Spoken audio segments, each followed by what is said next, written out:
नमस्ते प्रिय भक्तगण।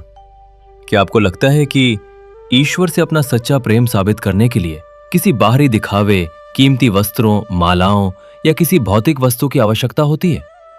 आज के इस दिखावे वाले युग में जहां लोग भक्ति का भी प्रदर्शन करते हैं, वहां मन में यह प्रश्न अवश्य उठता है कि क्या भगवान को पाने के लिए इन बाहरी निशानों का होना आवश्यक है?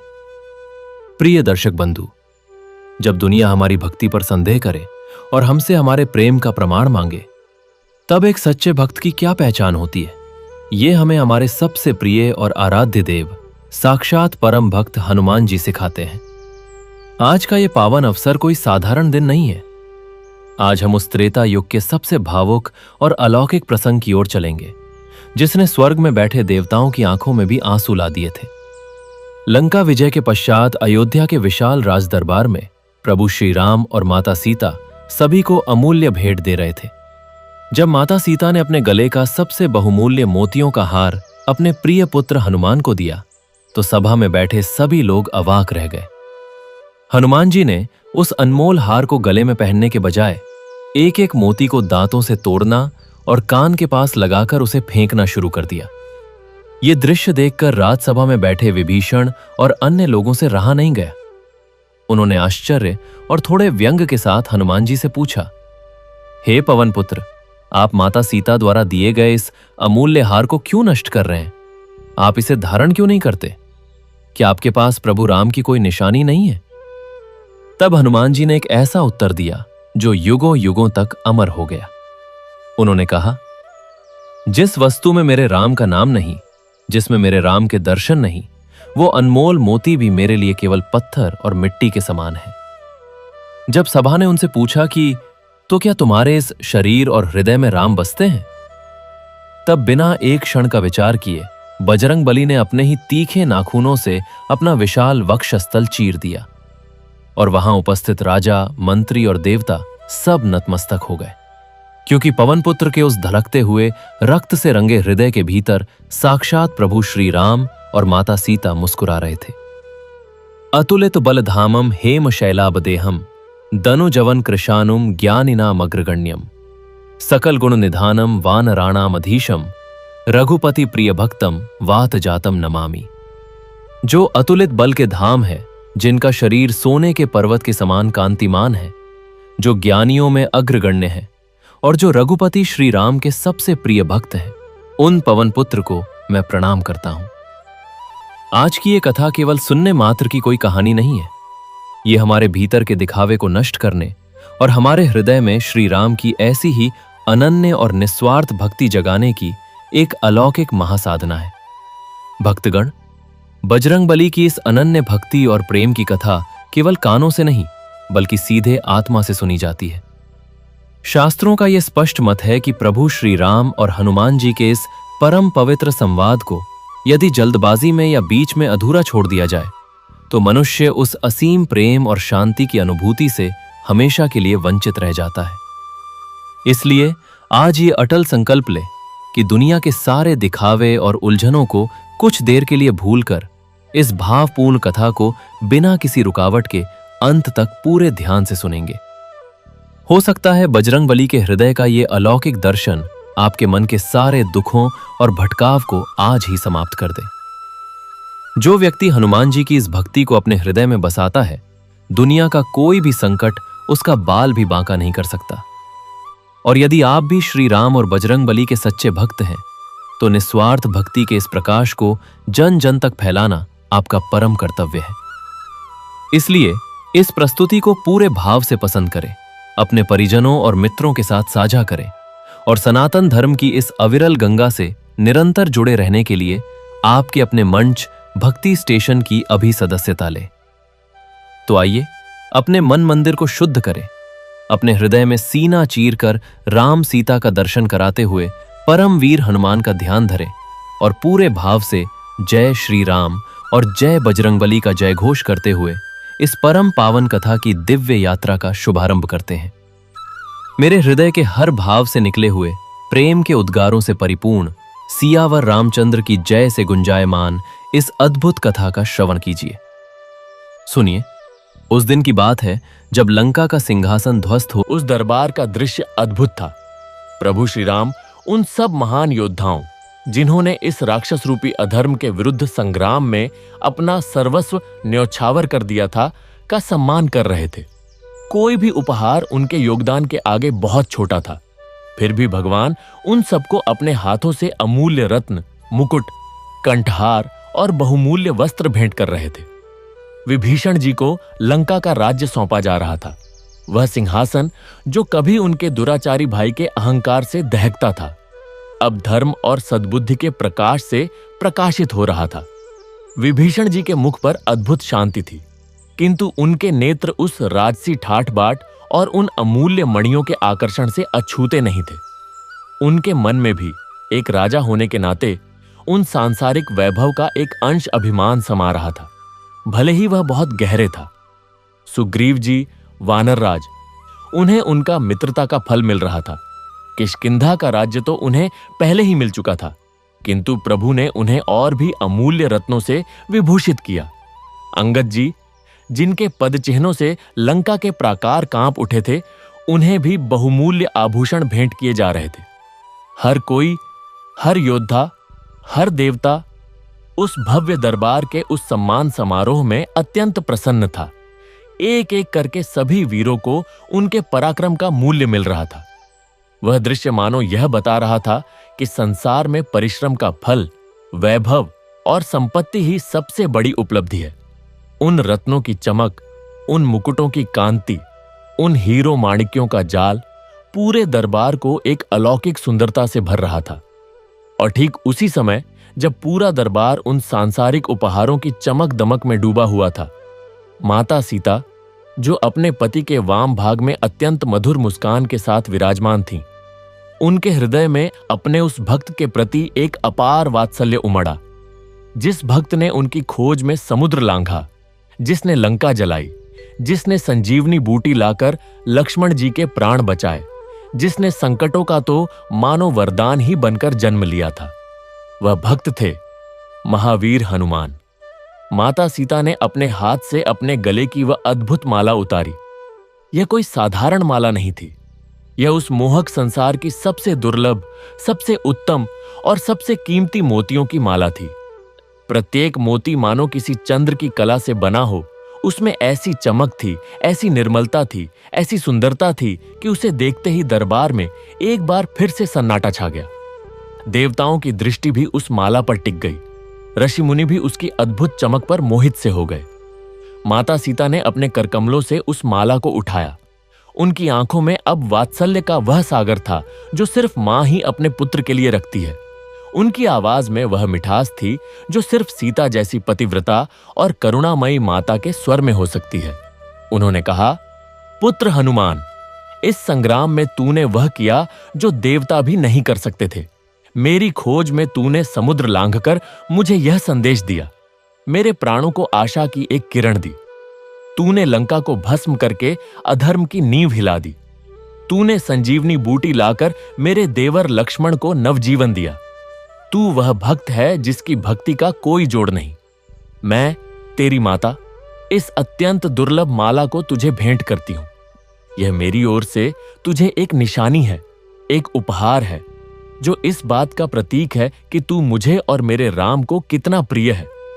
यह कहते ही माता सीता ने वह माला हनुमान जी के गले में पहना दी। पूरा दरबार उस दृश्य को देखकर भाव विभोर हो गया, मानो माता स्वयं अपने पुत्र को अपने हृदय से लगा रही हों। सभी के मन में यही भाव था कि हनुमान जी से बढ़कर धन्य इस जगत में कोई नहीं। देवता भी उनकी इस सौभाग्यशालिता पर मुग्ध थे। विभीषण जी, सुग्रीव जी, अंगद जी, जामवंत जी, सभी के मन में हनुमान जी के प्रति श्रद्धा और सम्मान का भाव और भी प्रगाढ़ हो गया। दरबार में बैठे सभी लोग सोच रहे थे कि अब तो हनुमान जी भी उसी प्रकार प्रसन्न होंगे जैसे वे सब उन सांसारिक उपहारों को पाकर हुए थे। पर जो दृश्य आगे घटित हुआ, उसने पूरे दरबार की चेतना को ही झकझोर कर रख दिया। जैसे किसी सुषुप्त सर्प को छेड़ दिया गया हो, वैसे ही दरबार के समस्त लोगों के मन में उपस्थित सांसारिकता का वह अहंकार जाग उठा। हनुमान जी ने उस बहुमूल्य माला को, जिसकी चमक देखकर देवता भी मोहित हो गए थे, सबके सामने अपने हाथों में लिया। उनके मुख पर कोई विशेष हर्ष नहीं था, न ही कोई ग्लानि थी। उनके मन की वह स्थिति थी जहां सुख दुख, मान अपमान, लाभ हानि सब एक समान हो चुके थे। पर दरबार के लोगों को यह समझ में नहीं आ रहा था कि आगे क्या होने वाला है। हनुमान जी ने सबके सामने एक मोती को अपने दांतों से तोड़ा। वह दृश्य सुनहरे मंदिर में बिजली गिरने जैसा था। एक अमूल्य मोती जो माता सीता के गले की शोभा था, जिसकी कीमत संसार की सारी संपत्ति से अधिक थी, वह उनके दांतों के बीच चूर चूर हो गया। हनुमान जी ने उस चूर किए हुए मोती को अपनी हथेली पर रखा, फिर उसे अपने कान के पास ले गए। जैसे कोई बहुत ध्यान से किसी रहस्य को सुनने का प्रयास कर रहा हो, वैसा उनका मुद्रा था। कुछ क्षण वे सुनते रहे, फिर उनके मुख पर एक हल्की सी निराशा की रेखा खिंच गई। उन्होंने उस चूर चूर मोती को अपने हाथ से नीचे फेंक दिया, जहां दरबार के उस भव्य संगमरमर के फर्श पर वह मिट्टी में मिल गया। दरबार में हलचल मच गई। लोग एक दूसरे को देखने लगे। कानाफूसी शुरू हो गई। फिर हनुमान जी ने दूसरा मोती तोड़ा, उसे कान से लगाया, सुना और फिर उसे भी मिट्टी में फेंक दिया। यह क्रम चलता रहा। एक एक करके उन अमूल्य मोतियों को वे तोड़ रहे थे। उनके भीतर कुछ सुन रहे थे और फिर उन्हें व्यर्थ समझकर फेंक रहे थे, मानो ये मोती उनके लिए कोई मूल्य ही नहीं रखते थे। पूरा दरबार स्तब्ध था। देवताओं के मुख पर आश्चर्य था। ऋषि मुनि उनके इस व्यवहार का कारण समझने का प्रयास कर रहे थे और वानर भालू सेना के योद्धा तो जैसे अपनी ही समझ से परे कुछ होता देख रहे थे। सबसे अधिक यह दृश्य विभीषण जी को नागवार गुजर रहा था। विभीषण जी, जो स्वयं एक महान विद्वान, एक परम भक्त और अब लंका के राजा थे, उन्होंने अपना सारा जीवन त्याग और सद्बुद्धि में बिताया था, किंतु राजा बनने के बाद उनके मन में भी उस वैभव का एक अहंकार आ गया था। भले ही वह बहुत सूक्ष्म था। उनके लिए वे रत्न, वे आभूषण, वे उपहार केवल वस्तु नहीं थे। वे उनके सम्मान, उनकी प्रतिष्ठा और उनके राज्य की संपन्नता के प्रतीक थे। और यहां हनुमान जी, जो उनके मित्र और एक महान योद्धा थे, वह माता सीता के दिए उस उपहार का, जो सबसे अमूल्य था, इस प्रकार अपमान कर रहे थे। यह विभीषण जी की सांसारिक बुद्धि को ठेस पहुंचा रहा था। उनके अंदर का राजा जाग उठा था। उनके अंदर का वह अंश जो व्यवस्था, मर्यादा और संसार के नियमों में बांधा हुआ था, अब हनुमान जी के इस कृत्य को सहन नहीं कर पा रहा था। विभीषण जी अपने आसन से उठे। उनके मुख पर क्रोध नहीं था, पर गंभीरता थी। एक ऐसी गंभीरता जो यह दर्शा रही थी कि उनकी सहनशीलता की सीमा अब पार हो गई है। उनके पीछे पीछे कुछ अन्य मंत्री और दरबारी भी खड़े हो गए। विभीषण जी ने अपने हाथ से हनुमान जी का हाथ पकड़ते हुए कहा। उनके स्वर में एक विद्वान का संयम था, पर साथ ही उस संयम के भीतर एक दबा हुआ आक्रोश भी था। हे वानर शिरोमणि, हे महावीर, हे मेरे प्रिय मित्र हनुमान, आप यह क्या कर रहे हैं? क्या आपकी दृष्टि इन मोतियों की कीमत नहीं देख पा रही? क्या आप नहीं जानते कि यह माला क्या है? यह माला स्वयं माता जानकी के गले की शोभा थी। यह वह माला है जिसे माता ने अपने हाथों से आपके गले में पहनाया है। यह केवल मोतियों का समूह नहीं है, यह माता के वात्सल्य की निशानी है। यह प्रभु श्री राम की कृपा का प्रतीक है। क्या आपको इस निशानी का कोई मोल नहीं पता? क्या आपको माता के इस अमूल्य उपहार की कोई कद्र नहीं है?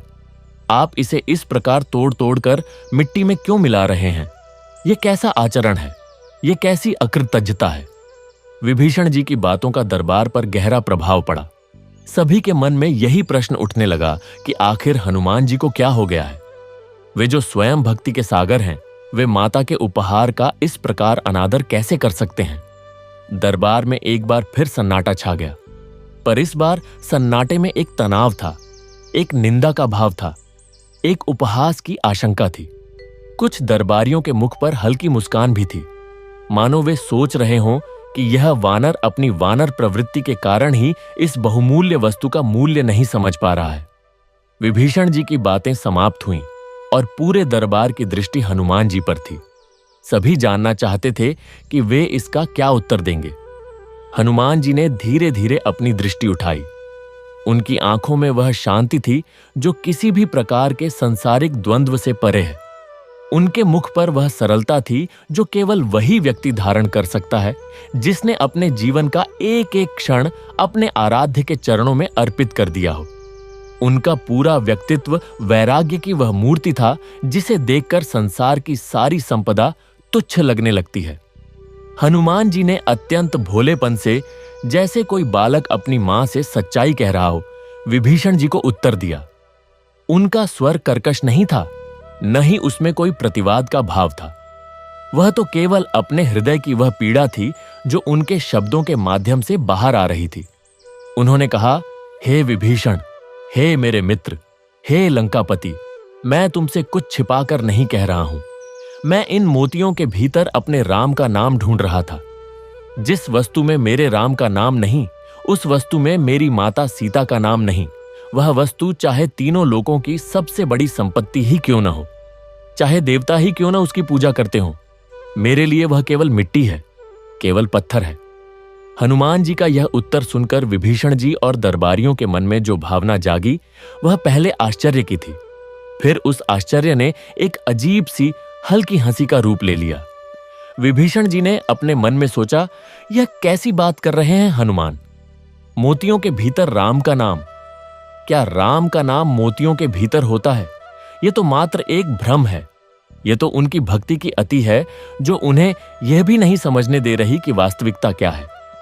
विभीषण जी के मन में अब उनके प्रति एक प्रकार की दया का भाव भी आया, किंतु साथ ही उनकी सांसारिक बुद्धि, उनका तर्क, उनका व्यवहारिक ज्ञान हनुमान जी की इस बात पर मुस्कुराने लगा। विभीषण जी ने अपने मुख पर एक हल्की सी मुस्कान लाते हुए कहा। यह मुस्कान व्यंग्य से परिपूर्ण थी, पर वह व्यंग्य उनके विद्वत्तापूर्ण स्वर में ऐसा लिपटा हुआ था कि लग रहा था मानो वे हनुमान जी को समझा रहे हैं। हे हनुमान, आप कहते हैं कि आप मोतियों के भीतर राम का नाम ढूंढ रहे थे। यह तो आपकी भक्ति की पराकाष्ठा है, पर हमारी सीमित बुद्धि से यह नहीं समझ में आता कि निर्जीव मोतियों के भीतर राम का नाम कैसे हो सकता है। यदि आपको लगता है कि बाहरी निशानी और उपहारों में राम नहीं है, तो क्या आपके इस हार्ड मांस के बने हुए शरीर के भीतर राम बैठे हैं? क्या आप अपने इस नश्वर शरीर के भीतर राम और सीता को दिखा सकते हैं? यदि आप मोतियों को इसलिए तुच्छ समझ रहे हैं क्योंकि उनमें राम नहीं है, तो क्या आपके इस शरीर में राम है? विभीषण जी का यह प्रश्न दरबार में बैठे हर एक व्यक्ति के हृदय में उतर गया।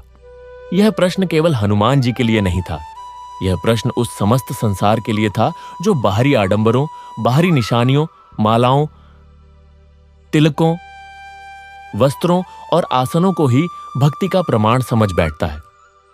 दरबार में बैठे हुए सभी लोगों की दृष्टि अब हनुमान जी पर टिकी हुई थी। कुछ की दृष्टि में उपहास था, कुछ की दृष्टि में उत्सुकता थी, कुछ की दृष्टि में यह जानने की जिज्ञासा थी कि आखिर इस प्रश्न का उत्तर क्या होगा। कुछ देवताओं के मन में भी यह भाव था कि हनुमान जी अब कैसे इस प्रश्न का उत्तर देंगे। क्या वे अपनी इस भूल को स्वीकार करेंगे? क्या वे अब समझेंगे कि माता सीता के उपहार का कितना मूल्य था? पर श्रोताओं, उस क्षण की गहराई में जाइए। उस क्षण जब विभीषण जी ने यह प्रश्न किया, तब पूरे दरबार में एक ऐसा सन्नाटा छा गया जो मृत्यु के सन्नाटे से भी गहरा था। वह सन्नाटा केवल शब्दों का अभाव नहीं था, वह सन्नाटा था समस्त सांसारिक तर्क वितर्क का, समस्त बुद्धि का, समस्त अहंकार का। उस सन्नाटे में केवल एक ही ध्वनि थी, वह थी हनुमान जी के हृदय की धड़कन। और फिर जो हुआ वह कोई चमत्कार नहीं था, वह तो उस परम सत्य का उद्घाटन था जो युगों युगों से छिपा हुआ था। हनुमान जी ने कोई उत्तर नहीं दिया। उनके नेत्रों से प्रेम की अश्रुधारा बहने लगी। वह अश्रुधारा केवल जल की बूंदें नहीं थी, वह थी उनकी समस्त भक्ति, उनका समस्त समर्पण, उनका समस्त प्रेम जो उनकी आंखों के माध्यम से बाहर झांक रहा था। वह अश्रुधारा देखकर दरबार में बैठे कठोर से कठोर हृदय भी पिघलने लगे। पर हनुमान जी अब केवल रो नहीं रहे थे, उनके भीतर एक ऐसी अग्नि प्रज्वलित हो रही थी जो संसार के समस्त पाखंड, समस्त दिखावे, समस्त बाहरी आडंबरों को भस्म कर सकती थी। श्रोताओं, अब उस दृश्य की कल्पना कीजिए जिसे देखकर देवता भी स्तब्ध रह गए, ऋषि मुनि भी अपने समाधि से जाग उठे और समस्त दरबार के लोगों के रोंगटे खड़े हो गए। हनुमान जी ने अपने दोनों हाथों को अपनी विशाल छाती पर रखा। उनके नाखून जो पर्वतों को भी चूर चूर कर सकते थे, वे नाखून अब उनके ही सीने पर थे। कोई आवाज नहीं हुई, कोई तैयारी नहीं हुई, कोई संकल्प नहीं हुआ। जैसे कोई फल को छीलता है, उसी सरलता से, उसी सहजता से हनुमान जी ने अपने ही नाखूनों को अपने सीने में उतार लिया। एक झटका, एक ही झटका, और उनकी छाती 2 भागों में बंट गई। रक्त की धारा बह निकली। वह रक्त उनके पीले वस्त्रों को लाल करता हुआ दरबार के संगमरमर पर बहने लगा। पर उस रक्त की धारा के बीच से, उस भयंकर दृश्य के बीच से जो प्रकाश निकला, उसने पूरे दरबार को जैसे जलाकर रख दिया। वह प्रकाश करोड़ों सूर्यों के प्रकाश को भी मात देने वाला था। वह प्रकाश इतना तीव्र था, इतना अलौकिक था, इतना दिव्य था कि देवता भी अपनी आंखें बंद करने को विवश हो गए। पर जब वह प्रकाश थोड़ा धीमा हुआ, जब सभी ने अपनी आंखें खोलीं, तो उन्होंने जो देखा वह उनके जीवन की सबसे बड़ी दुर्लभ दृष्टि थी। हनुमान जी का सीना चीरा हुआ था, उनका हृदय धड़क रहा था, और उस धड़कते हुए हृदय के ठीक मध्य में, जहां जीवन का आधार है, जहां समस्त भावनाओं का केंद्र है, वहां साक्षात भगवान श्री राम और माता सीता विराजमान थे। यह कोई चित्र नहीं था, यह कोई कल्पना नहीं थी, यह कोई प्रतीक नहीं था। यह साक्षात अलौकिक, चैतन्यमय, मुस्कुराती हुई छवि थी। श्री राम का वही श्यामल शरीर, वही धनुष बाण, वही मुकुट, वही मंगलमय मुस्कान। माता सीता का वही सौम्य रूप, वही करुणा, वही वात्सल्य। वे दोनों हनुमान जी के हृदय के उस मंदिर में विराजमान थे जिसे हनुमान जी ने अपने प्रेम से, अपनी भक्ति से, अपने समर्पण से बनाया था। और उस हृदय से, उनके रोम रोम से, उनके शरीर के हर अणु से केवल एक ही ध्वनि गूंज रही थी, राम राम राम राम। वह ध्वनि मानो साकार हो गई थी। वह ध्वनि उनके रक्त की प्रत्येक बूंद में, उनकी हड्डी हड्डी में, उनकी नस नस में बसी हुई थी। दरबार में पत्थर की मूर्ति सी सन्नता छा गई। विभीषण जी की आंखों से अश्रुधारा बहने लगी। उनके हाथ पैर कांप रहे थे। उनका सारा सांसारिक अहंकार, उनकी सारी विद्वत्ता, उनका सारा राजसी ठाट बाट, उनकी सारी बुद्धि उस दृश्य के सामने धूल में मिल गई थी। वे जिसे केवल एक वानर समझ रहे थे, जिसकी भक्ति पर वे मुस्कुरा रहे थे, जिसके सरल हृदय को वे समझ नहीं पा रहे थे, उसी के हृदय में वह विराजमान था जिसकी खोज में ऋषि मुनि युगों युगों से तपस्या कर रहे थे। विभीषण जी अपने आसन से गिर पड़े। वे रेंगते हुए हनुमान जी के चरणों की ओर बढ़े। उनके मुख से कोई शब्द नहीं निकल रहा था, केवल सिसकियां निकल रही थीं।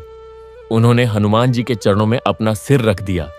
उनके पीछे पीछे सारे दरबारी, सारे मंत्री, वानर भालू सेना के समस्त योद्धा, देवता, ऋषि मुनि, सभी हनुमान जी के चरणों में गिर पड़े।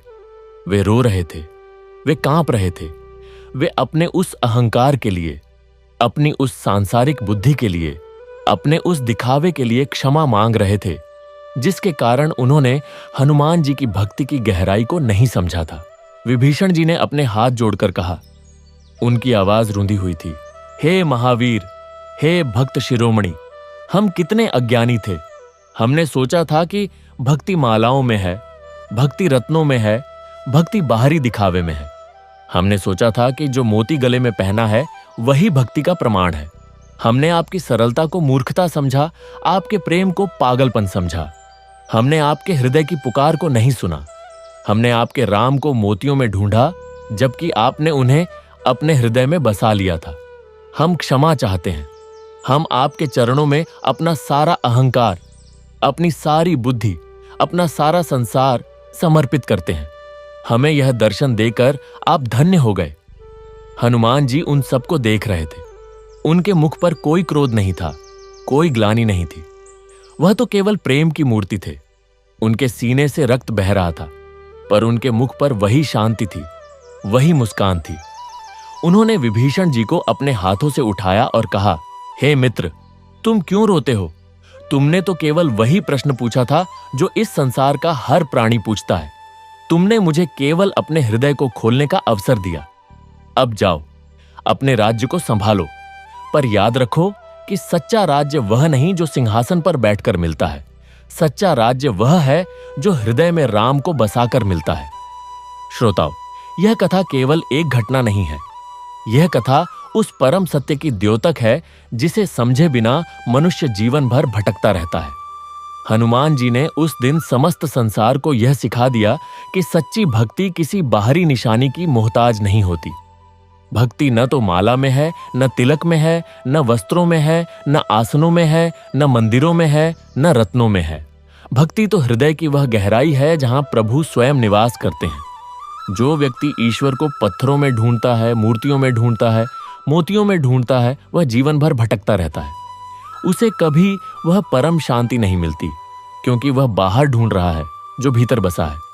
पर जो हनुमान जी की तरह अपने अहंकार को चीर देता है, अपने मैंपन को नष्ट कर देता है, अपने हृदय रूपी उस मंदिर को खोल देता है, उसके हृदय में भगवान स्वयं आकर बस जाते हैं। हनुमान जी के हृदय में राम और सीता विराजमान थे, क्योंकि हनुमान जी ने अपने हृदय में किसी और को स्थान ही नहीं दिया था। उनके हृदय में न अहंकार था, न लोभ था, न मोह था, न काम था, न क्रोध था। उनके हृदय में केवल राम थे, केवल सीता थी, केवल प्रेम था। इसलिए हे श्रोताओ, यदि तुम सच्ची शांति चाहते हो, यदि तुम अपने जीवन के समस्त दुखों से मुक्त होना चाहते हो, तो बाहरी दिखावे में मत भटको।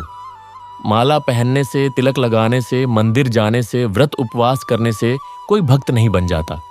ये सब साधन है, पर यह साध्य नहीं है। साध्य तो वह परम प्रेम है जो हनुमान जी के हृदय में था। साध्य तो वह समर्पण है जो हनुमान जी ने किया था। साध्य तो वह विश्वास है कि मेरे राम मेरे हृदय में बसते हैं, उन्हें मुझे बाहर ढूंढने की आवश्यकता नहीं है। हनुमान जी की सच्ची शरण में जाने का अर्थ है अपने हृदय को उनके समान निर्मल बनाना, अपने अंदर के उस अहंकार को चीर डालना जो तुम्हें यह सोचने पर मजबूर करता है कि मैं बड़ा हूं, मैं ज्ञानी हूं, मैं धनी हूं, मैं पंडित हूं। जब तक यह अहंकार है, तब तक भगवान तुम्हारे हृदय में नहीं बस सकते, क्योंकि अहंकार और ईश्वर का एक ही स्थान पर वास नहीं हो सकता। जहां अहंकार है वहां ईश्वर नहीं, जहां ईश्वर है वहां अहंकार नहीं। हनुमान जी ने अपने हृदय को चीर कर दिखा दिया कि उनके हृदय में केवल राम थे। क्या तुम अपने हृदय को चीर कर दिखा सकते हो कि उसमें केवल राम है? यदि नहीं, तो अभी भी समय है। अभी भी तुम हनुमान जी की शरण में जा सकते हो। उनसे प्रार्थना कर सकते हो कि हे महावीर, हे भक्त शिरोमणि, मुझे वह शक्ति दो जिससे मैं अपने अहंकार को चीर सकूं। मुझे वह प्रेम दो जो तुम्हारे हृदय में था। मुझे वह विश्वास दो कि मेरे राम मेरे ही हृदय में बसते हैं। और जब तुम सच्चे हृदय से उनकी शरण में जाओगे, तब तुम देखोगे कि तुम्हारे जीवन के समस्त कष्ट, समस्त दुख, समस्त पीड़ाएं कैसे समाप्त हो जाती हैं। क्योंकि जब हृदय में राम बस जाते हैं तो दुख को स्थान ही नहीं रह जाता। राम के साथ आनंद आता है, राम के साथ शांति आती है, राम के साथ समृद्धि आती है, राम के साथ सब कुछ आता है। जैसे हनुमान जी के हृदय में राम बसे थे और हनुमान जी ने वह सब प्राप्त किया जो एक प्राणी प्राप्त कर सकता है: अमरत्व, अजेयता, बुद्धि, बल और सबसे बढ़कर वह परम प्रेम जो इस संसार की सबसे बड़ी पूंजी है। तो आइए इस कथा को हृदय में उतारें। हनुमान जी के उस चीरे हुए सीने को देखें जिसमें राम और सीता विराजमान हैं। उस दृश्य को अपने हृदय में बसाएं और फिर अपने हृदय को भी उसी प्रकार निर्मल बनाएं। माला, तिलक, व्रत, उपवास ये सब सहायक हैं, पर सत्य यह है कि भक्ति तो हृदय की वह गहरी प्यास है जो केवल राम के नाम से ही शांत होती है। हनुमान जी ने उस प्यास को इतना गहरा बना लिया था कि उनके हर अणु में राम बस गए थे। यही कारण है कि आज भी जब कोई सच्चे मन से हनुमान चालीसा का पाठ करता है, जब कोई बजरंगबली का नाम लेता है, तो उसके सारे संकट दूर हो जाते हैं, क्योंकि हनुमान जी स्वयं संकट मोचन है। और जो उनकी शरण में जाता है उसके संकट तो दूर होते ही हैं, साथ ही उसे वह परम ज्ञान भी मिलता है कि सच्चा सुख बाहर नहीं भीतर है। सच्चा धन रत्नों में नहीं, हृदय में बसे राम में है। इसलिए इस कथा के अंत में हम केवल इतना ही कहेंगे कि हनुमान जी के चरणों में अपना सब कुछ अर्पित कर दीजिए। उनसे यह याचना कीजिए कि हे प्रभु, हमें वह दृष्टि दो जिससे हम अपने हृदय के भीतर बसे राम को देख सकें। हे महावीर, हमारे अहंकार को चीर डालो जैसे तुमने अपना सीना चीरा था। हमारे हृदय में भी राम और सीता को बसा लो। और जब ऐसा होगा तब तुम देखोगे कि जीवन के सारे कष्ट, जीवन की सारी व्यथाएं, जीवन के सारे दुख एक पल में कैसे समाप्त हो जाते हैं। क्योंकि जहां राम है वहां दुख का कोई स्थान नहीं। जहां राम है वहां केवल आनंद है, केवल शांति है, केवल प्रेम है। यही हनुमान जी की कथा का संदेश है। यही उस दिन अयोध्या के दरबार में घटी घटना का सार है। यही वह परम सत्य है जिसे समझकर विभीषण जी और सारे दरबारियों ने अपना जीवन धन्य कर लिया। अब आप भी उसी सत्य को अपने हृदय में उतारिए। हनुमान जी के चरणों में अपना सिर रख दीजिए। उनकी कृपा से आपका हर दुख, हर कष्ट, हर पीड़ा समाप्त हो जाएगी। यह कोई आश्वासन नहीं, यह उस परम सत्य का प्रतिबिंब है जो हनुमान जी के चीरे हुए सीने में झलक रहा था। जय सियावर रामचंद्र की जय, जय बजरंग बली की जय, AUM हनुमते नमः। यह कथा यहां समाप्त नहीं होती, क्योंकि हनुमान जी की कथा कभी समाप्त नहीं होती। जब तक इस धरती पर राम नाम है तब तक हनुमान जी की कथा है। जब तक कोई भक्त सच्चे मन से राम का नाम लेता है तब तक हनुमान जी उसके हृदय में विराजमान है। यह कथा तो केवल एक झलक है, उस अपार सागर की एक बूंद है। और जिस प्रकार हनुमान जी ने अपना सीना चीरकर दिखा दिया कि सच्ची भक्ति क्या है, उसी प्रकार आप भी अपने जीवन में उस भक्ति को उतारिए। अपने हृदय को उस मंदिर में बदलिए जहां राम और सीता निवास करें। और जब ऐसा होगा तब आप जान जाएंगे कि जीवन का सच्चा सुख, सच्चा आनंद, सच्ची शांति क्या है। यही हनुमान जी की कृपा है, यही उनकी अमृतमयी वाणी है। यही उस दिन अयोध्या के दरबार में गूंजी थी और यही आज भी गूंज रही है। जय हनुमान, जय सिया राम।